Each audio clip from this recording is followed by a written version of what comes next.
இப்போ அலர்ஜியை பொறுத்தளவில் நம்ம மிஸ்டேக் பண்ணால் தான் அதுவும் மிஸ்டேக். என்ன தொந்தரவு தெரியுமா? இல்லை எப்போவாதான் தும்மல் விழுது, ஆனால் கொஞ்ச நேரத்தில் அதுவே நின்றுடும். அதுவே போயிடும். அந்த இருமல் அந்த திணறல் இப்போதைக்கு இல்லை, அது நல்லா ஆயிடுச்சு இல்லையா? இப்போ அலர்ஜிக்கு ஃபுட் கண்ட்ரோல் கொஞ்சம் இல்லையோ? பால்டி வந்து எப்போ குடிக்கிறது பால்டி, அது பால்டி குடிக்கிறாங்க எப்போவாது ரொம்ப வேகம். இப்போ அலர்ஜியை பொறுத்தளவில் நம்ம மிஸ்டேக் பண்ணால் தான் அதுவும் மிஸ்டேக். ஏன்னா இப்போ ட்ரீட்மெண்ட் வைஸ் வந்து உங்களுக்கு நல்லாயிட்டே வருது இல்லையா? முன்னாடி இருந்த நுரையீரலை விட இப்போ நல்லா இருக்கு.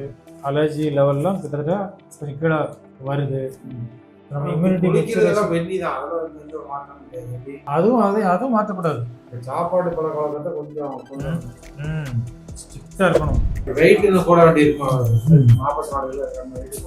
வெயிட் வந்து அவள் உயரத்துக்கு தகுந்த மாதிரி தானே பார்க்கணும். ஒரு 50 கிலோ வரணும். அவள் உயரம் வந்து 149.